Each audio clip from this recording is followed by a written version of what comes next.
Buenas tardes, desde Diagnóstico Journal les damos la bienvenida a la serie de webinars sobre neuroimágenes 2020. Estos webinars son coordinados por la doctora Inés Tamer. Al terminar el espacio de preguntas y respuestas, haremos el sorteo de 2 ebooks, Signos en Neuroradiología, del doctor Pablo Sartori. Adelante, doctora Tamer. Buenas tardes a todos, gracias a los participantes que se han unido a este webinar. Tengo un grandísimo placer de presentar a 2 amigos, a 2 profesionales, a quienes conozco desde hace muchos años y con los cuales vengo compartiendo alto contenido académico cada vez que nos vemos. Muchas gracias, doctora Tenenbaum y doctor Rocha, por unirse y participar en este webinar. La doctora Silvia va a dar inicio a esta presentación. La doctora Tenenbaum es neuróloga infantil, jefe de clínica y directora del programa de neuroinmunología pediátrica del servicio de neurología, trabaja en el servicio de neurología del Hospital Nacional de Pediatría, Juan Garrahan. Es ex-chair y miembro activo del International Pediatric Multiple Sclerosis Study Group. Silvia, muchísimas gracias por tu participación, y la doctora Tenenbaum va a hacer una exposición sobre los criterios diagnósticos en pacientes pediátricos con enfermedad inflamatoria desmielinizante. Bienvenida y adelante. Buenas tardes a todos y gracias, Inés, por la presentación. Vamos a tratar entonces en los próximos 20 minutos de actualizar los criterios diagnósticos de este espectro de patología inflamatorio desmielinizante en los chicos. Comenzamos entonces por el cuadro de encefalopatía aguda asociado a desmielinización, que es la encefalomielitis diseminada aguda. Este fue un término utilizado por mucho tiempo como un gran paraguas a donde caía cualquier entidad pediátrica de inicio agudo que mostraba algún signo anormal en la tomografía o en la resonancia magnética fuera de una encefalitis o una meningoencefalitis. Con el Grupo Internacional de Estudio para Esclerosis Múltiple comenzamos a tratar de proponer criterios diagnósticos para recortar los límites de esta entidad. En el 2013 publicamos una revisión de estos criterios y son los mismos criterios que el doctor Graus incluyó en su excelente artículo sobre encefalitis inmunomediadas o autoinmunes en adultos. Se trata entonces de un evento clínico, que es el primer evento en este paciente, que debe incluir, además de déficit multifocales, encefalopatía aguda. Y este compromiso severo de la conciencia no tiene que estar explicado por un contexto febril o porque el niño esté en un estado postconvulsivo. La resonancia magnética del cerebro debe ser anormal, y no debe presentarse ningún evento nuevo clínico o una progresión de las imágenes neuroradiológicas más allá de los 3 meses a partir del síntoma inicial. Y el último punto de la definición es la más importante, porque siempre hay que excluir cualquier otra alternativa diagnóstica razonable. La neuroimagen es la herramienta de confirmación diagnóstica más importante, dado que el diagnóstico es eminentemente clínico. Entonces la neuroimagen debe mostrar un compromiso de sustancia blanca cerebral que debe ser bilateral, generalmente es asimétrico, compromete fundamentalmente la sustancia blanca supratentorial, pero también puede comprometer la sustancia gris, como en esta variante con compromiso bitalámico. Las lesiones son de bordes mal definidos, deflecados, para mostrar la contrapartida como para esclerosis múltiple. Además, la médula espinal, cuando está comprometida, suele mostrar lesiones múltiples confluentes, a diferencia de la neuromielitis óptica, donde el compromiso es longitudinal. El refuerzo con contraste, cuando se observa, puede no afectar a todas las lesiones, porque esto dependerá del momento en que logramos hacer la neuroimagen en la evolución del paciente. Con estudios de difusión y la contrapartida del ADC-MAP, se ha podido establecer de que el edema en general es de tipo vasogénico en la mayoría de las lesiones. Lo interesante en los últimos años es haber encontrado que entre el 50 y 65% de los chicos con una clínica compatible absolutamente con encefalomielitis diseminada tienen en sangre anticuerpos positivos para MOG. Y MOG es la glicoproteína oligodendrocítica de la mielina. El ADEM, asociado a anticuerpos anti-MOG, tiene en general lesiones cerebrales más extensas, más grandes, muy tumefactivas. Y las lesiones medulares también lo son longitudinales y caudales. Mucho más grandes las cerebrales y largas las medulares que los pacientes con ADEM seronegativos. El 80% de estos chicos se mantienen o preservan el diagnóstico de ADEM porque son monofásicos, y no tienen más recaídas. Sin embargo, hay un 20% que desarrollan un fenotipo recurrente, bajo la forma de un ADEM multifásico o de un ADEM ON, como es este ejemplo de las dos imágenes de abajo. Es una niña que ha tenido el primer evento de ADEM, y 4 o 5 meses después, recuperada ya de este evento, desarrolla una papilitis bilateral, y su resonancia de cerebro había mostrado resolución de las imágenes anteriores. Entonces, ya que hablé de neuromielitis, vamos a dar los criterios actuales diagnósticos de esta entidad, que es la única del grupo que es primariamente inflamatoria, no desmielinizante, porque el sustrato patológico es una astrocitopatía autoinmune. Secundariamente desarrollan una desmielinización. Y este proceso de astrocitopatía compromete fundamentalmente nervio óptico y médula espinal, por eso es su nombre, pero no son las únicas topografías del sistema nervioso central afectadas. Ha sufrido, gracias a Dios, digamos, ha sido revisado los criterios diagnósticos de esta entidad sucesivamente. Los más recientes, llevó un largo trabajo, fuimos invitados, digamos, a revisar la bibliografía entre el 2011 y el 2015, un grupo de expertos internacionales, y finalmente se publicó en 2015 los criterios, primer autor fue Winkerchak. Es una revisión internacional de estos criterios, que primero cambia el nombre de la entidad, porque realmente es un espectro, por eso se denomina neuromielitis óptica espectro ampliado, NMOSD. Y básicamente se reconocen dos subgrupos, y todo depende del test en sangre, a través de un cell-based assay, que es la técnica más apropiada, para ver si el paciente tiene los anticuerpos específicos para neuromielitis óptica, que están dirigidos contra el canal de acuaporina 4. A partir de este serotest, el paciente positivo pasará a tener acuaporina IgG positivo en MOSD, o será negativo, o en este grupo también caben los pacientes en los que no tienen acceso al test más específico.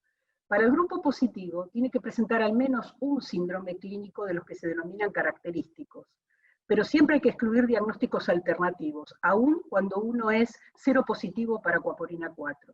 La contrapartida es cuando no tenemos acceso al test, o el paciente es seronegativo, tiene que demostrar por lo menos 2 de los síndromes clínicos que ahora les voy a describir. Los 6 síndromes clínicos que se reconocen para configurar este diagnóstico son los habituales, los dos primeros, neuritis óptica y mielitis longitudinal. El tercero, por su frecuencia, está incorporado en esta tríada tan característica, es el síndrome de ARIA postrema. Esto significa hipo, náusea o vómito recurrente y absolutamente refractario a los tratamientos sintomáticos médicos. El cuarto síndrome es un síndrome de tronco encefálico diferente al área postrema, generalmente es una oftalmoparesia de inicio agudo. El quinto es un síndrome diencefálico, con resonancia magnética típica, y el último es un debut cerebral, con o sin encefalopatía, un déficit motor, por ejemplo, con una lesión cerebral típica, de la que ahora vamos a hablar. Para ser el grupo seronegativo, por lo menos los 2 síndromes que tiene que presentar el paciente deben ser alguno de los 3 primeros, porque son los más característicos.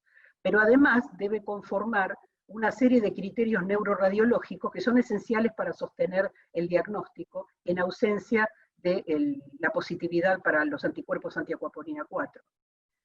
Estos criterios corresponden, en el caso de una neuritis óptica, demostrar que el paciente tiene un compromiso longitudinal del nervio óptico, o en lo contrario, un compromiso del quiasma. Entonces, una neuropatía óptica quiasmática es muy sugestiva de NMOSD acuaporina 4 positivos. En el caso que la clínica sea de una mielitis aguda, la resonancia tiene que evidenciar un compromiso longitudinal de la médula. Esto significa involucrar más de 3 metámeras consecutivas. Acá hay muchas más que ellas. Lo interesante de esta revisión que hemos publicado es que también se acepta en el paciente que viene a la consulta tardíamente, es una atrofia medular longitudinal tan válida como la mielopatía aguda, cuando la vemos en un paciente que tiene un antecedente previo de una clínica de mielitis aguda. Para el síndrome de área postrema, la resonancia debe mostrar el compromiso del área postrema en el dorso del bulbo, el piso del cuarto ventrículo. Los síndromes agudos de tronco encefálico fundamentalmente ocupan la protuberancia, son muy tumefactivos y debe tener contacto leptomeningio con el cuarto ventrículo. Los síndromes diencefálicos, esta es una imagen típica, deben tener contacto con el tercer ventrículo, contacto leptomeningio, o también en tálamo o subtálamo. Y los síndromes cerebrales agudos son lesiones en general extensas, pueden ser muy tumefactivas, y en general tocan o están en contacto con la pared de los ventrículos laterales. En los niños es más frecuente la entidad en las niñas que en los varones. El 50-70% de los chicos va a debutar con una neuritis óptica. Y entre el 30 y 50% lo hará con una mielitis aguda, con o sin neuritis óptica asociada. Lo interesante es que los niños, pocos de ellos son seropositivos para la anticoaporina 4, 8 a 10%. La mitad prácticamente de los niños con neuromielitis óptica espectro ampliado son seropositivos para los anticuerpos anti-MOG, y el resto son seronegativos para los dos biomarcadores. Entonces es evidente que debe haber otro biomarcador que aún no hemos encontrado.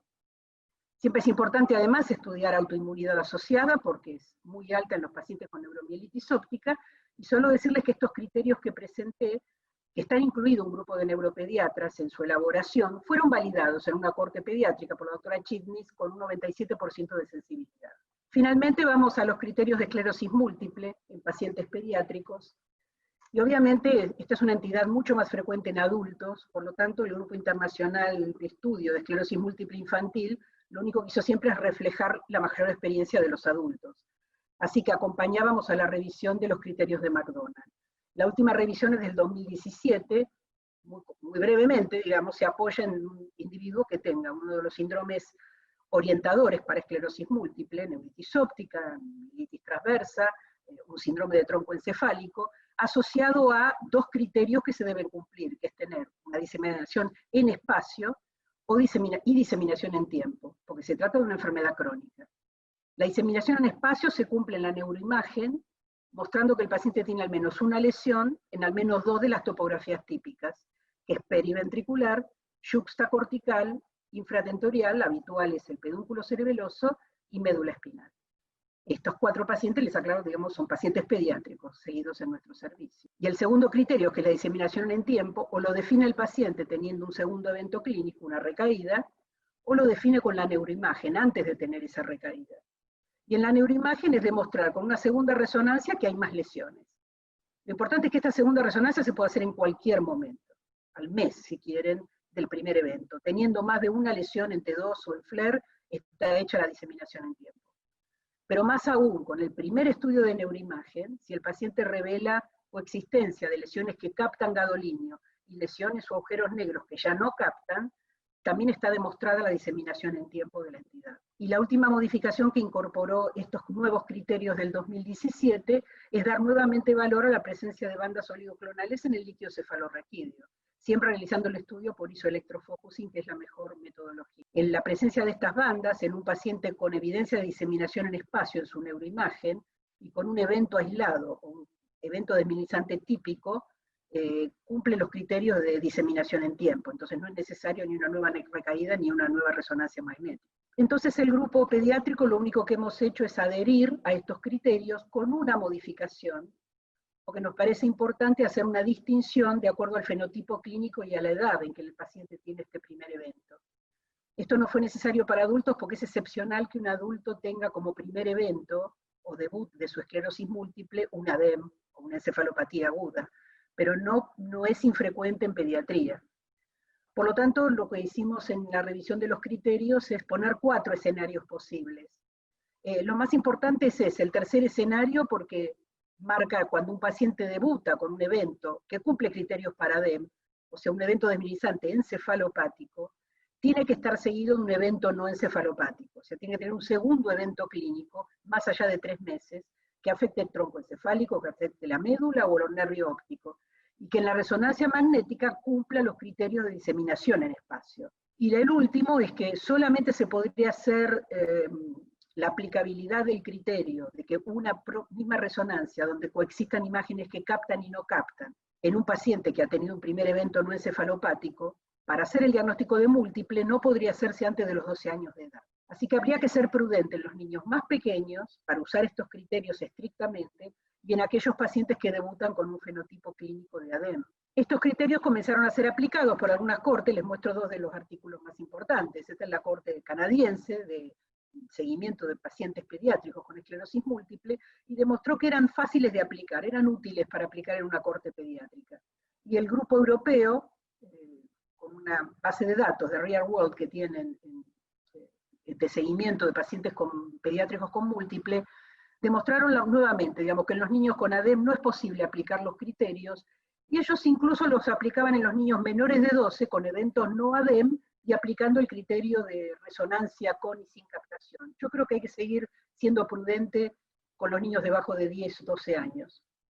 La última parte, brevemente, es cuando nos equivocamos. Vamos a estar atentos, porque no cualquier imagen hiperintensa en una resonancia cerebral corresponde a una enfermedad desmielinizante.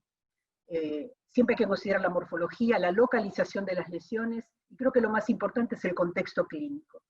Esto es algo que siempre debiera tener el neuroradiólogo, porque sin el contexto clínico es difícil que pueda confirmar un diagnóstico mirando solo la neuroimagen. Entonces, no toda lesión hiperintensa en FLAIR T2 es múltiple. Hay que demostrar diseminación en espacio, hay que demostrar diseminación en tiempo, pero fundamentalmente no hay que tener mejor explicación. Esta es la única imagen que corresponde a una múltiple pediátrica. Esta, que es muy parecida, es un síndrome de Susak. Ahora les voy a mostrar esta vasculopatía. Esta imagen es rara, tiene una señal diferente a la que uno esperaría en múltiple, y es una sarcoidosis en un adolescente. Y este es un cuadro de ADEM positivo. Como les dije que no toda imagen hiperintensa es múltiple, no toda patología desmielinizante que recurre, que tiene recaídas, es esclerosis múltiple. Este es un paciente que debutó como un ADEM, se recuperó muy bien de su ADEM, más de un año después gana una lesión frontal cuando había resuelto todas las anteriores y desarrolló una neuritis óptica bilateral. Un año siguiente desarrolla una mielitis longitudinal caudal y luego nuevamente una neuritis óptica bilateral con papilitis. Este espectro corresponde a una neuromielitis óptica espectro ampliado. El paciente era negativo para aquaporina y fue positivo para MOG. Entonces tiene una patología que es recurrente, fue afectando sustancia blanca cerebral, nervios ópticos, médula, ese espectro de NMOSD asociado a MOG. Este es un chico que tuvo inicialmente un ADEM, luego tuvo meses después un nuevo ADEM, y hasta sus 18 años, que es cuando lo seguimos, nunca más tuvo recaídas. El primer evento había sido a los 2 años. Esto es un ADEM multifásico, también fue MOG positivo, y no corresponde a una enfermedad crónica como esclerosis múltiple. Este es otro paciente que desarrolló una neuritis óptica inflamatoria, recuperado de ella, nuevamente hace otra longitudinal compromiso del nervio óptico con papilitis, y cuando estábamos retirando el corticoide de este evento, desarrolló una papilitis bilateral con compromiso longitudinal. Esto es el crión, es un compromiso crónico del nervio óptico y tenía anticuerpos anti-MOG positivos. Y la última es la variante de encefalitis asociado a MOG, que en algunos chicos también puede ser recurrente, y que compromete sustancia gris cortical cerebral esencialmente. Entonces, son diferentes los fenotipos clínicos que van a tener los niños asociados a anticuerpos anti-MOG, son edad dependientes los fenotipos. La neuritis óptica es sobre todo anterior con papilitis, la mielitis longitudinal es más caudal, con mucho compromiso del cono. En ADEM las lesiones son extensas y tumefactivas, la forma de encefalitis compromete la sustancia gris cortical, y a diferencia de la encefalitis por MOG del adulto, en los chicos es más bilateral. Y los síndromes de tronco también son muy tumefactivos. Entonces, las formas recurrentes de estas enfermedades desmielinizantes asociadas a anticuerpos anti-MOG, lo que identifica es un subgrupo de chicos que no tienen múltiple. Lo que nos queda más claro es que no corresponde a una patología tipo esclerosis múltiple. El paciente que les mostré antes, que parecían lesiones sugestivas, de múltiple, porque eran perpendiculares al eje mayor de los cuerpos ventriculares, sin embargo, el cuerpo calloso, que tenía estos perdigones tan característicos, mirándolos en T1, se ven que son lesiones hipointensas. Entonces nunca puede ser esto un ADEM, podría corresponder a una múltiple, pero en realidad son más lesiones vasculopáticas. Justamente eso es el síndrome de Susak, es una endoteliopatía autoinmune, y compromete arteriolas precapilares del cerebro, de la retina y del oído interno. Y en el caso de la sarcoidosis, quizás la alternativa o la confusión diagnóstica más frecuente sea con neuromielitis óptica espectro ampliado, porque da un compromiso medular longitudinal. Pero si buscamos con gadolinio, va a tener un refuerzo leptomeningio que no es tan frecuente en la autoinmunidad por antiacuaporina, y que tiene este refuerzo subpial en los cortes axiales, que es muy característico de sarcoidosis. Hay una serie de tips que usamos los neurólogos, como qué hallazgos neurológicos atípicos, qué síndrome tiene el paciente, que me hace sospechar que no se trata ni de esclerosis múltiple, ni de neuromielitis, ¿O qué hallazgos tiene la neuroimagen para pensar en otras alternativas diagnósticas? Y no, muy brevemente, digamos, cefalía intensa y recurrente, hay que pensar más en vasculitis del sistema nervioso central, o el mismo síndrome de Susak. La pérdida de visión, que es típica, acompaña a una neuritis óptica inflamatoria y desmielinizante, sin defecto pupilar aferente, tenemos que pensar en otra entidad. Y bien puede ser una retinitis o una pérdida funcional, los casos de psicógenos, donde no es real la inflamación del nervio óptico. Neuropatía periférica es muy difícil que asocie patologías como neuromielitis o como esclerosis múltiple, se tratará en todo caso un síndrome de Guillain-Barré, o las formas de Charcot-Marie-Tooth que asocian lesiones en sustancia blanca cerebral, asociadas a la conexina.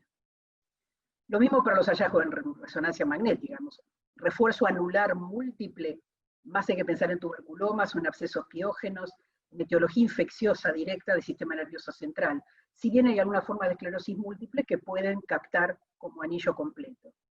Si hay refuerzo leptomeningio, también lo primero que pensaremos es descartar infecciones, carcinomatosis o linfohistiocytosis, pero también lo podemos ver en vasculitis o en la sarcoidosis, como les mostré en las diapositivas anteriores. Y si hay algún componente de hemorragia, que es totalmente inhabitual para neuromielitis óptica o esclerosis múltiple, puede ser en el contexto de una encefalopatía con lesiones múltiples, que se trate entonces de un edema hemorrágico, o si es específicamente en tálamo, será en todo caso entonces una ANE, una encefalitis necrotizante aguda, que también es frecuente en pediatría, o una vasculitis del sistema nervioso central. Les agradezco mucho la atención, fue muy rápido, pero espero que haya quedado claro. Si no, contestamos preguntas al final. Muchas gracias. Muchas gracias, doctora Tenenbaum, por esta excelente presentación. Sí, la vamos a tener con preguntas. De hecho, yo ya tengo apuntadas las mías. Así que le damos lugar al doctor Antonio Rocha.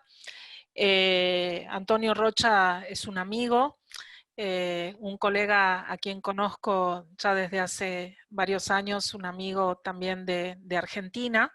Él ha asistido en numerosas oportunidades a congresos en nuestro país. El doctor Antonio Rocha es profesor adjunto de la Facultad de Ciencias Médicas de la Santa Casa de Sao Paulo. Es un neuroradiólogo muy conocido y muy prestigioso, que también trabaja para estos dos grupos, el grupo DASA y el grupo de Santa Casa, y su charla de hoy son las imágenes en el diagnóstico de las enfermedades inflamatorias desmielinizantes en pediatría. Antonio, muchas gracias por tu participación. Adelante. Gracias, Inés. Gracias por la invitación y por la oportunidad de compartir este webinar con ustedes, con la doctora Silvia Tenenbaum, que es tan reconocida con este tema. Para mí es un desafío enorme participar con esto.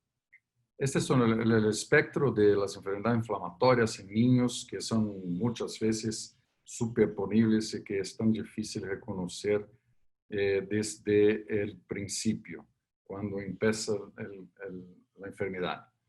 Este tipo probablemente es el primer caso en una niña en Holanda, que es Ludwina, que empieza con una enfermedad neurológica que probablemente se cree es esclerosis múltiple.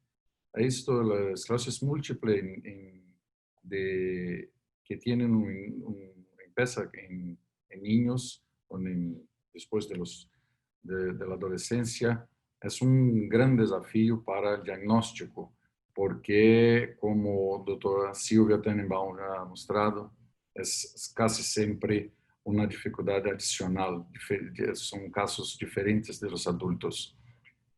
Por esto, algunos de ellos tienen un patrón encefalopático que es un complicador para el reconocimiento desde pronto de la enfermedad inicial. Ese es un artículo que nosotros publicamos hace poco con un poco de historia del desarrollo de las imágenes y el diagnóstico en esclerosis múltiple desde el caso inicial de Ludwina hasta lo que tenemos hoy de criterio diagnóstico de McDonald's 2017. Esto, muchas cosas pasaron con esto, e incluso con el diagnóstico, y casi siempre nosotros tenemos que comprender las imágenes en un contexto clínico con la edad, en qué edad empiezan las manifestaciones clínicas en los niños. Ahora sí, cuando la enfermedad empieza, cuando es el momento inicial. ¿Cuál es el criterio diagnóstico más apropiado para los niños? ¿Cuáles son las diferencias principales de niños y de adultos con las imágenes? ¿Y cómo se va a desarrollar eso con el tiempo? Diferente de los adultos, los niños tienen patrones casi iguales en niñas y niños con la presentación un poco más alto en niñas.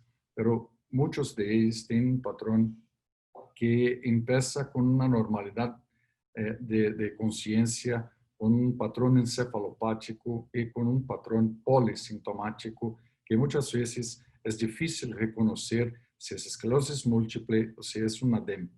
El ADEM tiene que ocurrir con una presentación encefalopática, mientras el otro, mismo que polifocal, sin un patrón encefalopático, es mucho más probable ser esclerosis múltiple. Claro que hay otras cosas, pero entre los dos pensamos en este punto.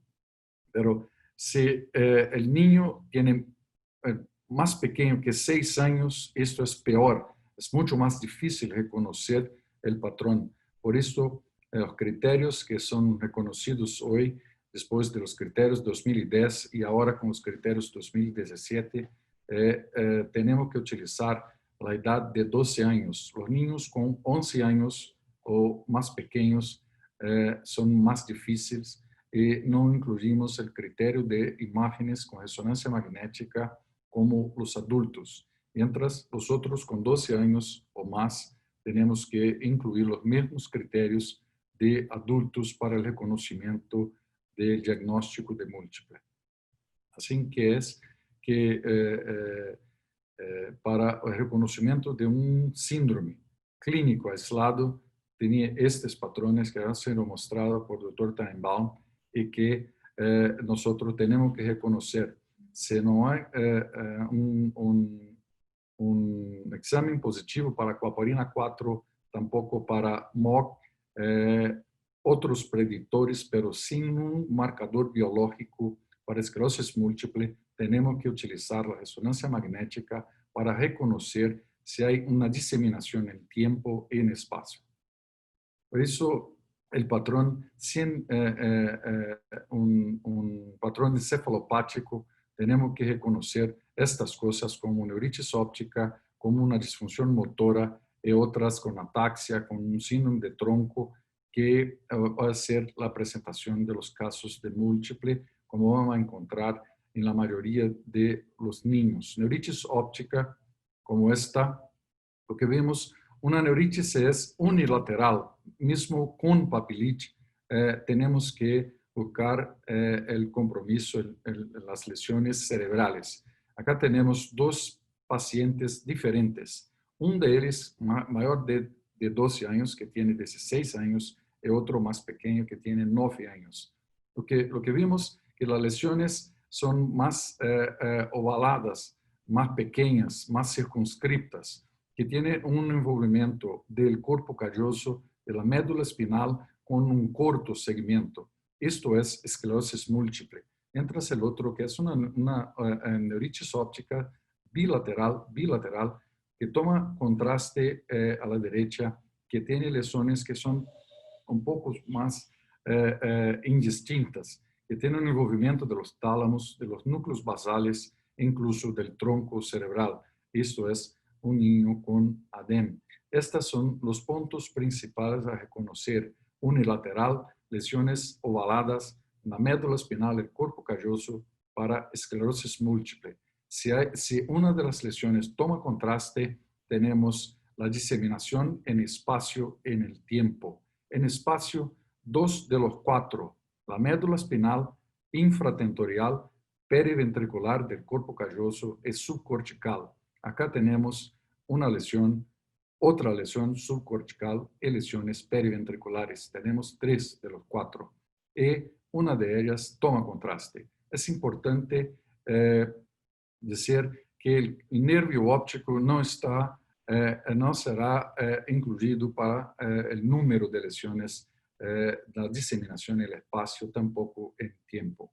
El otro paciente tiene lesiones bilaterales en los nervios ópticos, incluso en los núcleos basales, y no hay lesiones en cuerpo calloso. Esto es un ADEM, mientras el primer caso es una esclerosis múltiple. Esos son los patrones reconocibles de las dos enfermedades que tenemos nosotros, radiólogos, que reconocer. La esclerosis múltiple en niños tiene un pronóstico más favorable. El curso es más lento, pero casi siempre empieza con pocos años de la vida. Por esto, al final de 15 años, de 20 años, el pronóstico es peor para la misma edad porque empezó temprano. Eso que va a pasar con los niños. La esclerosis múltiple en niños no va a tomar tanto contraste, no hay un patrón inflamatorio como hay en adultos, pero mucho más anormalidad cognitiva, incluso con anormalidad de memoria y otros más temprano, como 20 o 30 años de edad. Ese es un caso que empezó con 13 años de edad, lo que vemos una lesión infratentorial, 2 periventriculares y solamente 2 lesiones subcorticales. Una y otra toman contraste, por eso hay diseminación en tiempo y en espacio por los criterios de McDonald 2017. En 8 años, en el control, lo que vimos es una atrofia. Era comparar a los ventrículos, el tamaño de los ventrículos y de los sulcos son más grandes. El número de lesiones es más grande, pero no hay lesiones que toman tanto contraste, pero hay mucha atrofia con pocos años, con 20 años, 21 años de su vida. Entonces, la mayoría de ellos tienen un patrón que es más, casi siempre, casi 100% de relapsing remitting, recurrente y remitente, como decimos en portugués, no sé cómo hablar esto en español, pero el segundo evento desmielinizante, el brote, va a ocurrir con algunos años después del primero, del debut, pero algunas veces 5 o 6 años después del primero brote. Así es que los niños que empiezan como adolescentes, 13, 14 años, tienen muchas lesiones periventriculares y después de los años que van a pasar, tiene mucho incluso con atrofia. Van a desarrollar mucha atrofia, tenemos nosotros que informar esto. Así es que la DEM tiene un patrón que ha sido demostrado por el Dr. Tenenbaum muy claro y que tenemos que reconocer lo que es un ADEM multifásico y lo que es una esclerosis múltiple en niños. Este es el patrón monofásico de la presentación del ADEM. Las lesiones son grandes, son subcorticales o son periféricas, más lejos del cuerpo calloso, tienen un patrón pseudotumoral. Esto tenemos que reconocer en la manifestación inicial. Este niño tenemos como 7 años de seguimiento y no han desarrollado otro brote. Eso es un evento de ADEM monofásico. Pero hay distintos patrones de ADEM, con lesiones pequeñas, con lesiones más grandes en otro paciente, con lesiones en los tálamos, en núcleos basales y otras lesiones subcorticales en otro paciente, e incluso con sangre, con hemorragia subcortical, que es un ADEM hemorrágico. Incluso hay un envolvimiento en este niño, 3 años de edad, pos una vacuna de virus, que vemos una lesión extensa, longitudinalmente extensa, en la médula espinal, cervical y torácica, y con un envolvimiento de los tálamos, da región subcortical insular. Esto es un ADEM que tiene un patrón encefalopático en su debut y que en un control después de 6 meses tiene una recuperación total. Es normal el examen. Pero la mayoría tiene lesiones secuelares, no hay una recuperación completa. Esto no es multifásico, esto es una secuela. Los multifásicos son aquellos que tienen lesiones en otros puntos, pero lesiones activas con clínica y con imágenes. No hay en este punto el ADEM recurrente. Esto está abortado, no está más en la nómina. Los casos que empiezan bajo 6 o 7 años son los más difíciles, como este es un ADEM en el año 1999 con lesiones más grandes, que toman contraste con un anillo, incluso con la médula que está involucrada. En un año después, lesiones que son secuelares, pero que no toman contraste y que no tiene clínica. Un año más y un patrón que es normal, sin clínica. Después de 7 años, el mismo niño retorna con un patrón diferente, con un patrón que toma contraste con lesiones que son agudas, que tienen un patrón de realce en anillo que es abierto, es un anillo incompleto. Casi siempre este patrón de contraste de gadolinio tenemos que recordar del diagnóstico de esclerosis múltiple. ¿Qué es esto? Un ADEM multifásico.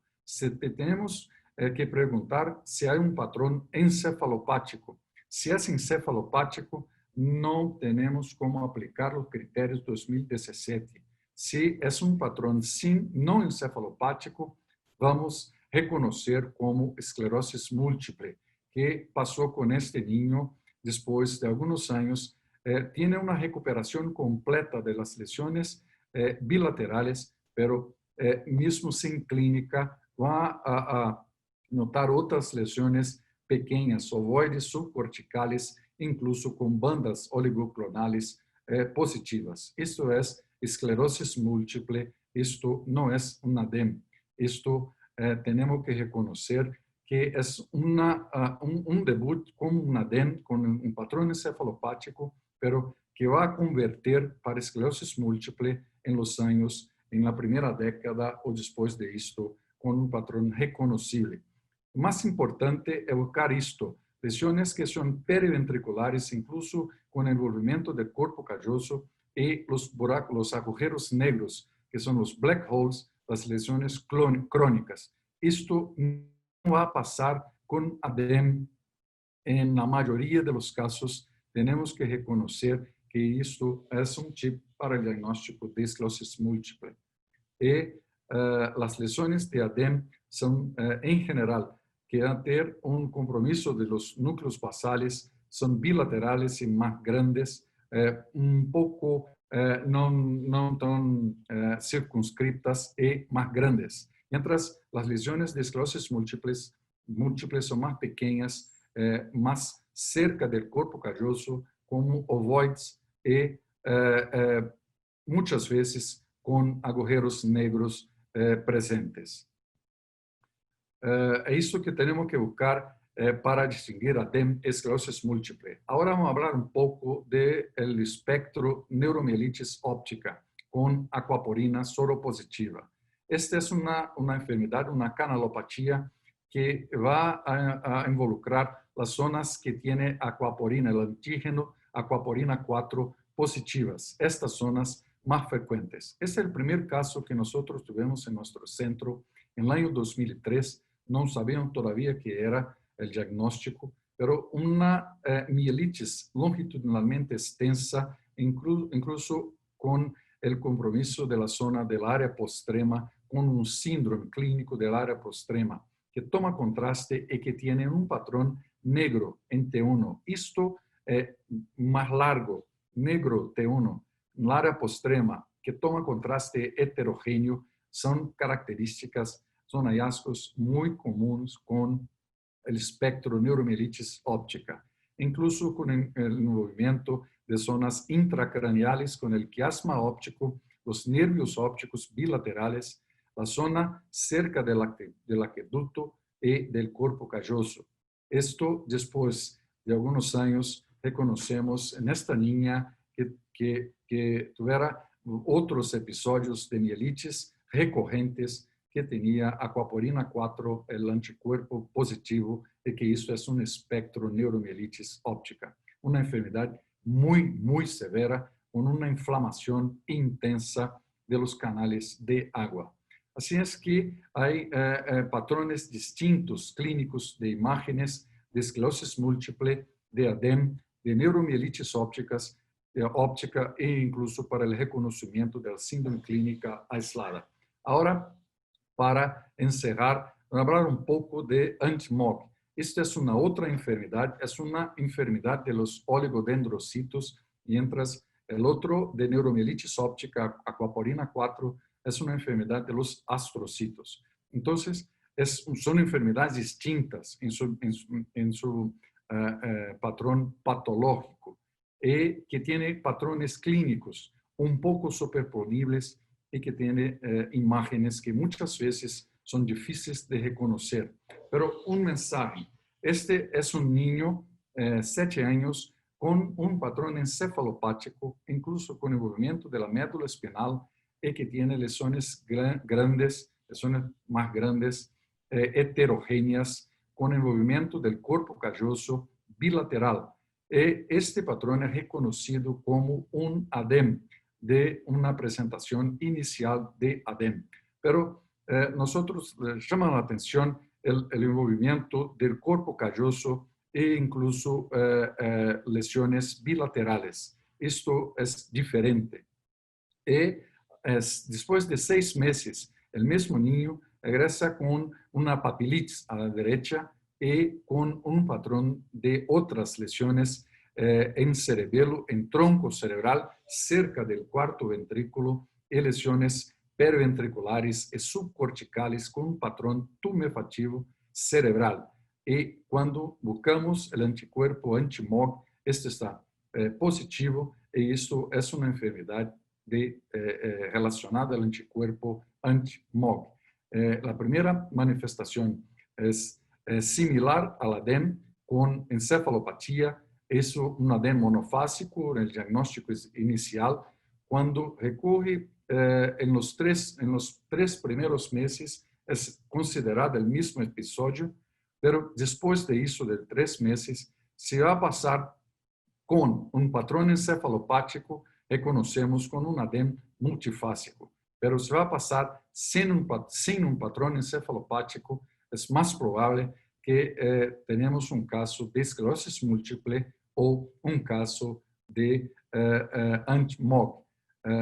Na mayoría de los casos, buscamos los criterios McDonald para reconocer esclerosis múltiple pediátrico, incluso con la búsqueda activa de bandas oligoclonales. Si no hay, es más difícil reconocer esclerosis múltiple y vamos a buscar otras cosas más raras como anti-MOG y algunas veces con patrones clínicos y de imágenes más específicos, aquaporina 4. Esta es una enfermedad nueva, la enfermedad relacionada al anticuerpo anti-MOG, que muchos de los casos tienen un patrón de presentación como un ADEM, incluso con neuritis ópticas, que es recurrente o bilateral con papilitis y que corresponde a un número más grande que 50% de los casos que algunas veces equivocadamente vamos a nombrar como ADEM multifásico. Tenemos que recordar que el anticuerpo anti-MOG es raro, pero es parte de la presentación de las enfermedades desmielinizantes de los niños con estos patrones ADEM multifásico, neuritis ópticas y que muchas veces no es reconocible, no hay bandas oligoclonales y no es esclerosis múltiple. Un resumen de todo: esclerosis múltiple, corto segmento unilateral de los nervios ópticos, corto segmento de la médula espinal multifocal, lesiones periféricas en la sustancia blanca de la médula espinal, lesiones periventriculares, incluso en cuerpo calloso, y lesiones justacorticales, las lesiones periféricas. La neuromielitis, el espectro de neuromielitis óptica con aquaporina 4 Es bilateral la neuritis ópticas, incluso con envolvimiento del quiasma. La mielitis es más extensa, como vimos, es central. Y la distribución de las lesiones va a acompañar la distribución del antígeno aquaporina 4 periventricular y en centro de la médula espinal, principalmente cervical, en quiasma y en los nervios ópticos. Mientras los otros niños que tienen MOG pueden tener neuritis bilateral con perineuritis y papilitis y un envolvimiento de la parte más baja del conus medulares y la zona central, algunas veces con el H medular que es reconocible, que es visto en las imágenes. Las lesiones cerebrales son más variables, pueden ser en tronco o en núcleos basales, pueden tener un patrón cortical como una encefalitis. Esto, las enfermedades monofásicas, que es un síndrome clínico aislado, un ADEM o un antimog. Y las otras que son multifásicas, principalmente reconocer esclerosis múltiple y espectro neuromielitis óptica, que son las dos más comunes multifásicas. Gracias por su atención y para mí un gran honor participar en este webinar con las amigas Inés y con el doctor Tannenbaum. Gracias. Bueno, muchísimas gracias a Antonio y a Silvia, dos presentaciones excelentes, con actualizaciones y con imágenes de una calidad y de un patrón lesional que creo que a todos nos ha quedado bastante más que claro. En ambas presentaciones no se han superpuesto y han sido ambas muy extensas a pesar del corto tiempo. Yo tengo dos preguntas para abrir la rueda de preguntas de nuestros asistentes, y una para cada uno, una para la doctora Tannenbaum y una para Antonio. Y para Silvia, yo quisiera, Silvia, que me diga si el concepto de ADEM es aún un concepto válido, porque dado que las lesiones que identificamos como ADEM y las denominamos los neuroradiólogos como ADEM, en la investigación o en el seguimiento de los pacientes puede ser un anti-MOG, puede ser una antiacuaporina, puede ser una esclerosis múltiple. ¿Es un concepto que un imagenólogo debería poner ADEM o solamente debería poner proceso inflamatorio desmielinizante hasta que se demuestre a qué corresponde? Ambos han dicho que el espectro es amplio y quería saber si es un término válido o si es un término que va a caer en desuso. Es un término válido, pero no define una enfermedad. Es una manera de presentación. Neuritis óptica tampoco define una enfermedad. Presentas una neuritis óptica y puede ser el debut de una neuromielitis o de una esclerosis múltiple. Es un síndrome desmielinizante clínico.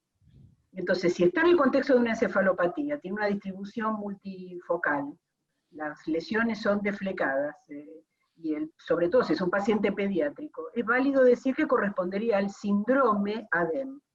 Perfecto. Después, para retener el diagnóstico de ADEM es retrospectivo, depende del seguimiento del paciente, de que las imágenes queden resueltas. Entonces uno sí puede decir retrospectivamente, corresponde entonces a una entidad ADEM monofásica que será seropositivo para MOG o seronegativo. Muy bien, muchísimas gracias.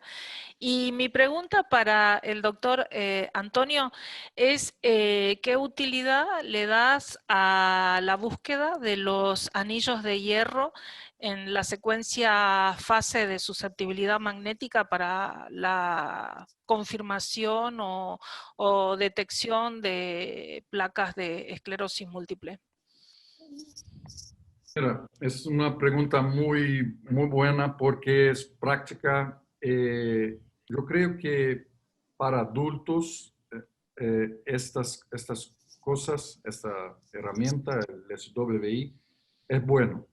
Para el anillo de posición de hierro y para la vena central.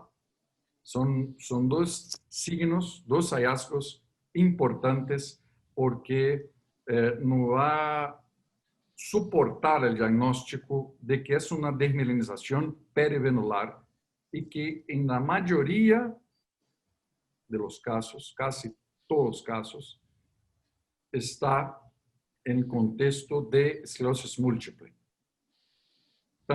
Pero todavía no es patognomónico de esclerosis múltiple. Pero la mayoría de los casos sí es esclerosis múltiple. Pero cuando transportamos esto para niños es un poco diferente.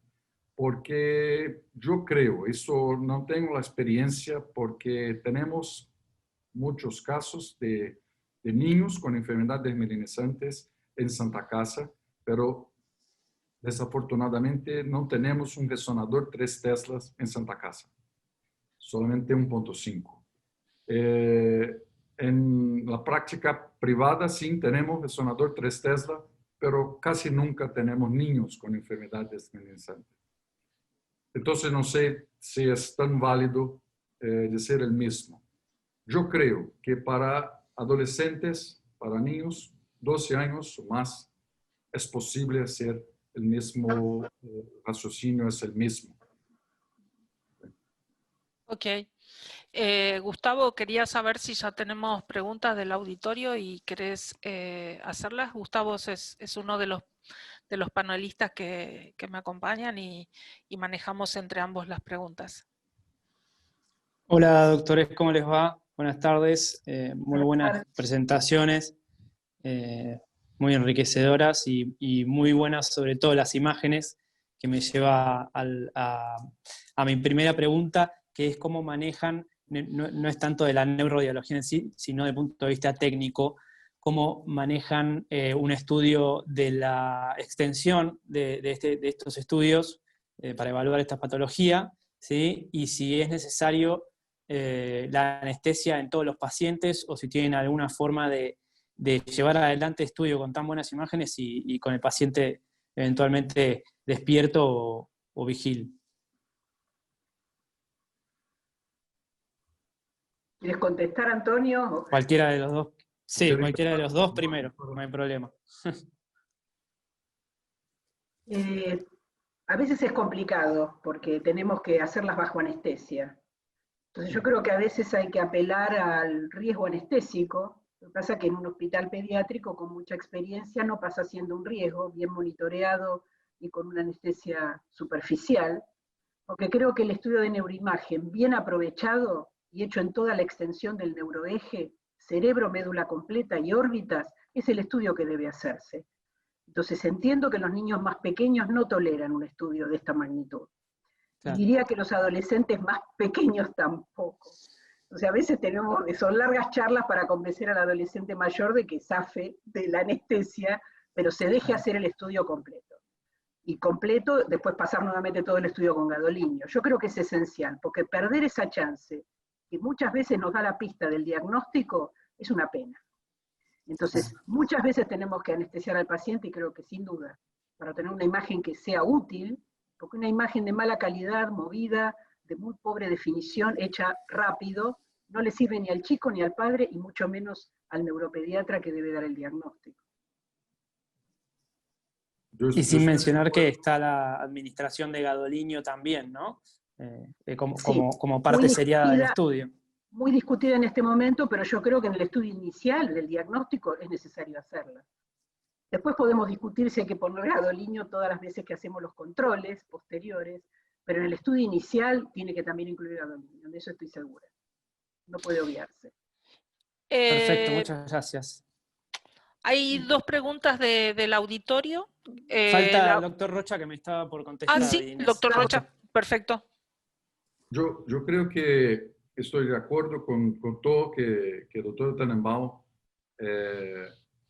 ha comentado. Tenemos que hacer anestesia en todos para tener un estudio de calidad.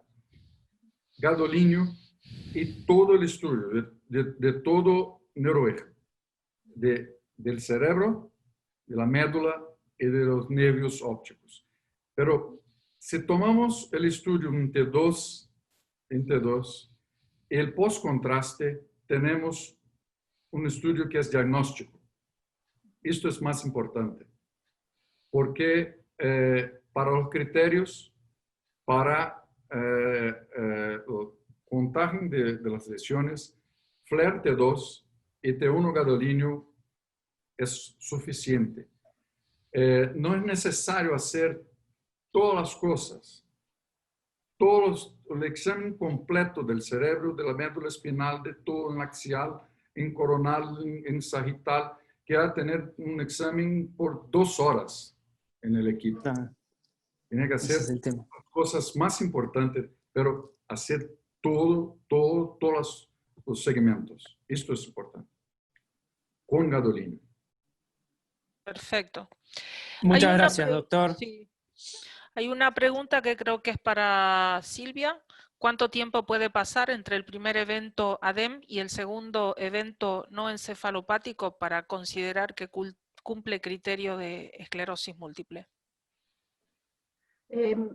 Siempre para la recurrencia después de un ADEM, hemos puesto un término con el Grupo Internacional de 3 meses. Parece arbitrario, pero el punto es que el ADEM puede ser de instalación más subaguda. Entonces, si bien la mayoría de los chicos desarrolla rápidamente el debut encefalopático y los déficits en pocas semanas, hay chicos que lo van instalando más lentamente. Entonces hemos puesto este corte de 3 meses. Entonces no podría tener ningún evento nuevo, ni para ADEM multifásica tampoco, si es antes de los 3 meses, porque ahí se considera, como dijo el doctor Rocha, dentro del mismo evento clínico. Así que el paciente tiene que estar más allá de los 3 meses del debut, del inicio, y sin corticoterapia. Esa sería la segunda condición. O sea, la corticoterapia por lo menos hace un mes que ya fue retirada. Si no es una corticodependencia, si aún está en el descenso. Así que sea para la recurrencia de un evento encefalopático o para la recurrencia de un evento no encefalopático, para una neuritis óptica o un síndrome de tronco, son por lo menos 3 meses después del primer evento. Perfecto. Y hay una pregunta para el doctor Antonio Rocha. Te saluda Diego Miñarro, Antonio. Y pregunta si con el corte de edad de 11 años, según el patrón de presentación, cambia el protocolo de estudio según la edad. Diego es un amigo, no es una pregunta tan difícil.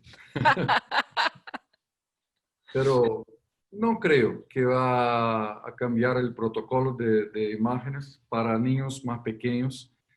¿Qué pasa? Que para niños más pequeños tenemos que hacer el estudio completo, con anestesia.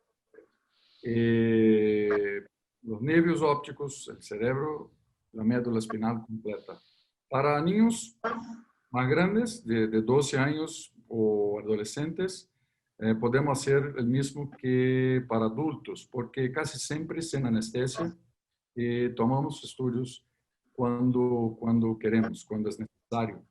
El gadolíneo para los dos, T2 FLAIR para todos, yo creo que es parecido, es muy similar el protocolo de imágenes. Perfecto. Muchas gracias, Antonio. Silvia, te saluda el doctor Francisco Meli y pregunta para la doctora Tenenbaum, además de una gran exposición, para nosotros desde el punto de vista neuroradiológico, es difícil poner un diagnóstico sin datos clínicos previos. ¿Es válido sugerir una entidad desde las imágenes sin conocimiento previo del caso? Es perfecto lo que dice el doctor Meli. Sin tener la información, sin tener el contexto clínico, es muy difícil para el radiólogo poder sugerir un diagnóstico probable, mucho menos confirmarlo. Digamos, yo creo que no pueden en absoluto confirmarlo sin esa base de información. Yo creo que sí es prudente, es lícito decirse, estas imágenes corresponderían o parecen sugerir tal entidad. Entonces, desde el punto de vista del experto radiólogo, sugerir qué estudios asociados o complementarios serían útiles realizar. Muchas veces los colegas clínicos piden solamente resonancia de cerebro, por ejemplo. Entonces creo que es muy conveniente para el radiólogo experto sugerir de que requiere un estudio más ampliado para descartar entidades pediátricas. Pero es verdad, es muy difícil para un radiólogo sin el contexto clínico del chico, no, yo creo que es imposible dar un diagnóstico certero.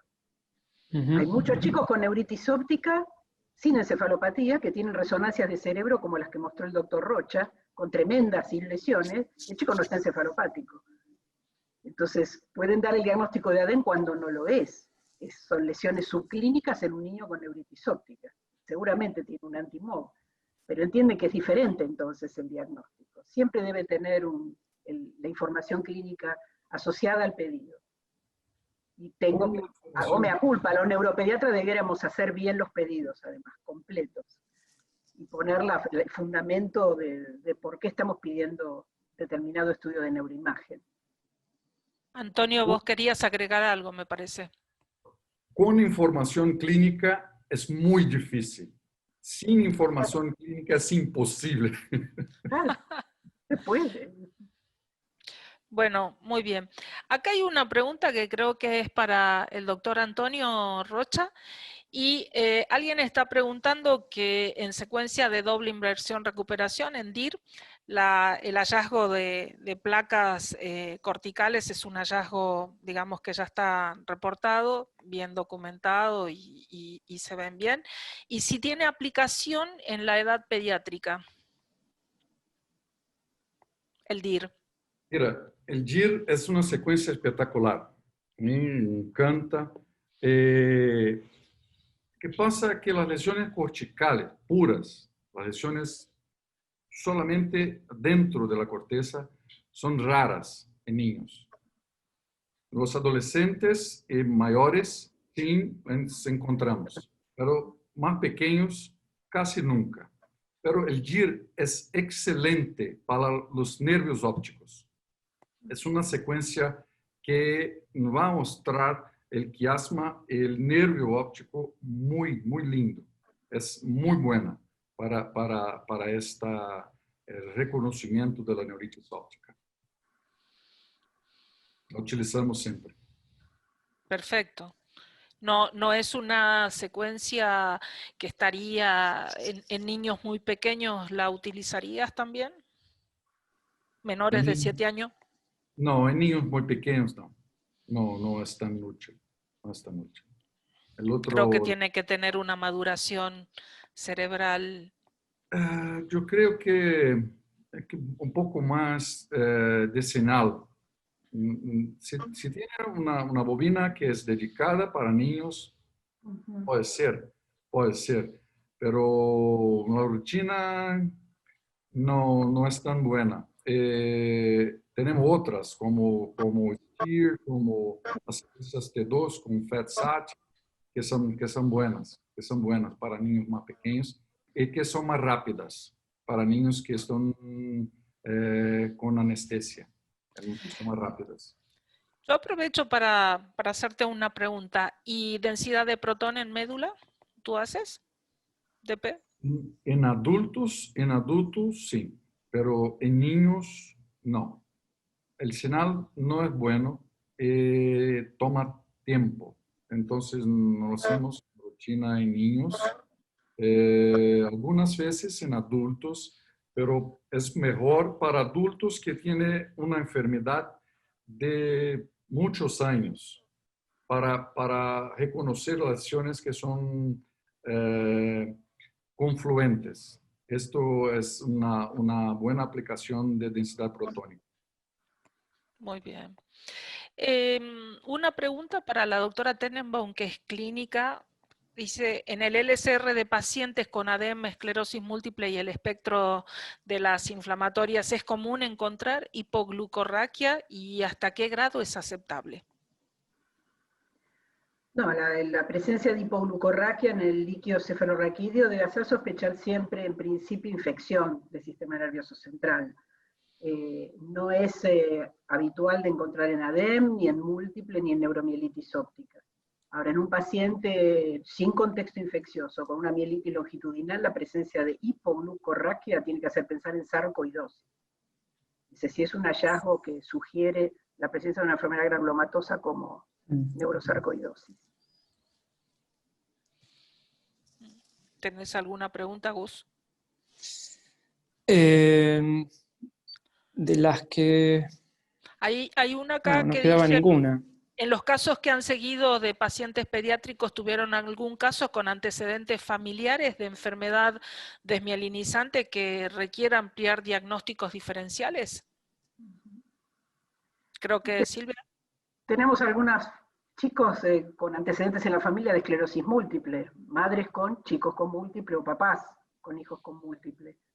Y en las familias de neuromielitis óptica hay de todo. Incluso hay familiares que han tenido eventos que retrospectivamente parece otro evento de neuromielitis óptica en algún tío o abuelo, y mucha enfermedad autoinmune. La familia de los pacientes con MO o con neuromielitis óptica por acuaporina es muy frecuente la presencia de autoinmunidad, sobre todo mamastias con hipotiroidismo, antecedentes de sarcoidosis en algún miembro de la familia, psoriasis. Es muy frecuente la presencia de autoinmunidades de todo tipo. Más frecuente en el grupo de MOG y acuaporina que para el grupo de esclerosis múltiple. Muy bien. Muy bien. Algo que nos haya quedado pendiente del auditorio. En los errores diagnósticos, en las sospechas sobre una entidad y que no resultó ser así, para ambos esta pregunta, ¿cuáles fueron los más frecuentes? Haber pensado en una patología y que no resultó.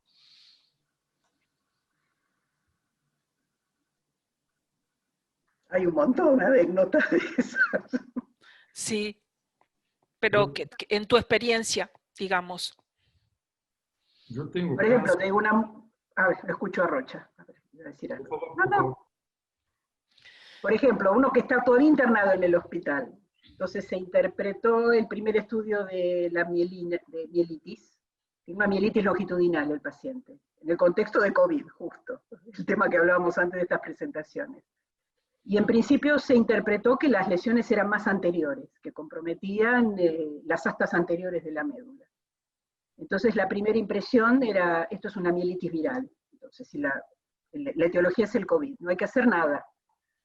Llamativamente, si uno miraba en extenso toda la médula, había áreas donde el compromiso más arriba era central, hasta tenía una H dibujada en algunos segmentos, y en otros cortes más bajos sí parecía estar más, con un poco más de compromiso anterior.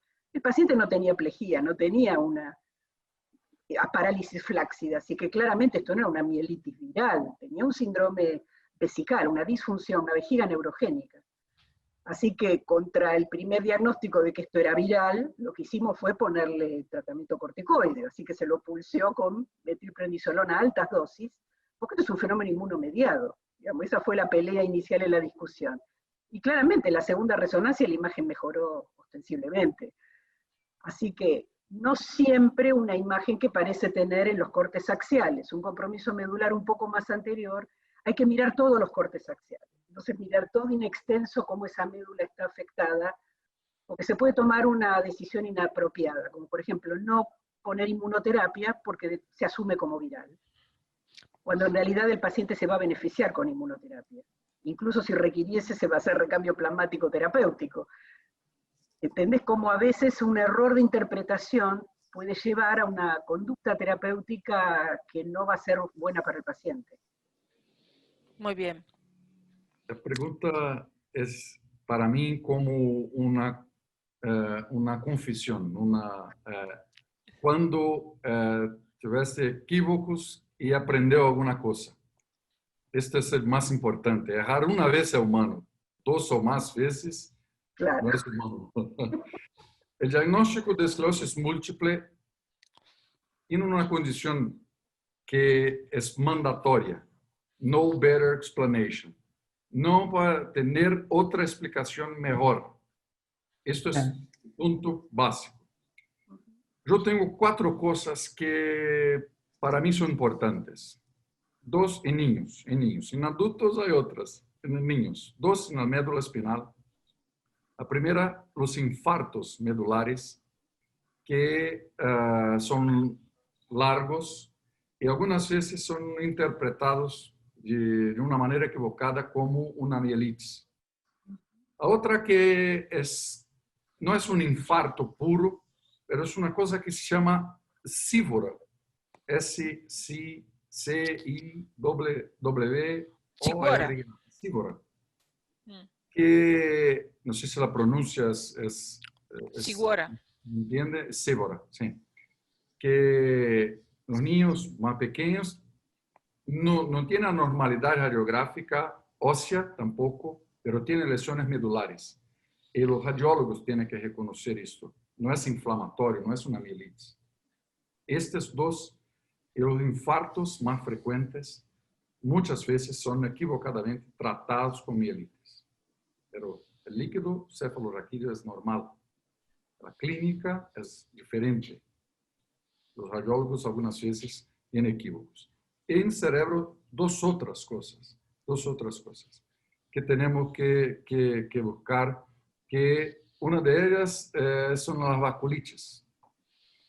Si no está en cuerpo calloso y si todas las lesiones toman contraste, no debe ser esclerosis múltiple. Las lesiones multifocales, todas iguales, no debe ser esclerosis múltiple. Otra cosa, en múltiple no hay sangre. En las vasculitis, realce, sangre las lesiones multifocales. Si las lesiones son todas toman contraste o una u otra tiene sangre, va a pensar en vasculitis. Y por último, una confesión, un caso que me enviaron hace algunos años, 2, 3 años, de un niño del norte de Brasil con una lesión pseudotumoral. Las lesiones pseudotumorales no son raras, tan raras. Son raras, pero no tan raras. Pero si esta está ubicada en los tractos, principalmente el tracto córtico-espinal, si va al tronco y toma contraste periférico en niños, en varones, tenemos que pensar en una adrenoleucodistrofia, en una forma unilateral, que es rara, más rara que la forma pseudotumoral desmelinizante. ¿Por qué? La adrenoleucodistrofia es desmelinizante y las lesiones son muy parecidas. Entonces, vamos a tener esto en la cabeza para cerebro y para médula en niños que algunas veces otros pueden hacer el diagnóstico que algunas veces yo me equivoqué. Yo creo que podríamos seguir discutiendo muchas preguntas más y muchos comentarios más que nos están dejando los que han seguido este webinar muy atentos desde el inicio hasta este momento. Tenemos un tiempo de exposición en la plataforma. No me quedan palabras para agradecer las excelentes ponencias de ambos. Me acuerdo cuando Antonio supo que su partner en esta presentación era la doctora Silvia Tenenbaum, estaba muy contento y me parece que ha sido un dúo que nos ha dejado maravillados con ambas presentaciones y no es más que un cumplido, es hacer honor a este webinar que ha tenido una audiencia importante y que nos ha puesto a punto y al día con criterios clínicos y de neuroimágenes. Muchísimas gracias. Lo mismo para Ediciones Journal y toda la gente que hace del soporte de esta plataforma y para el resto del comité que confían en la doctora Tamer para poder moderar este webinar. Gracias nuevamente, doctora Tenenbaum, doctor Antonio Rocha. Ha sido un placer contar con ustedes dos en esta presentación. Muchas gracias, Inés. Muchas gracias. Bueno, quizás nos vemos en otra ocasión, ya que el mundo nos ha cambiado y nos ha puesto enfrente de una pantalla que es también tan amigable y ya tan frecuente para todos estos eventos. Así que muchas gracias de nuevo y los dejamos descansar. Hasta otro momento. Adiós. Muchas gracias, doctores. Gracias. Chau, chau. Adiós. Adiós. Bueno, ahora vamos a realizar el sorteo de los 2 ebooks, así que Ezequiel, si vos pones en pantalla,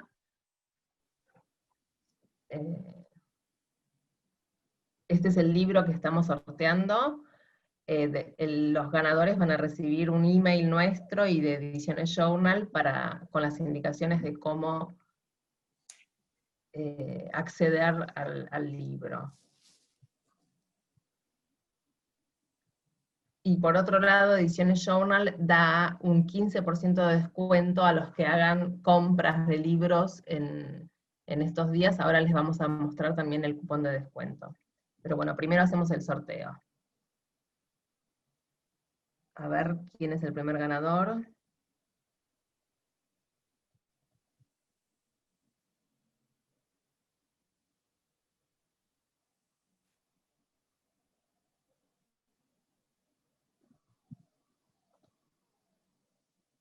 Tiene que girar la rueda. Ahí va. La rueda de la fortuna está girando. A ver, a ver, a ver, a ver, a ver. Harold Sotelo. Bueno, felicitaciones, doctor Harold Sotelo. Y ahora vamos con el segundo.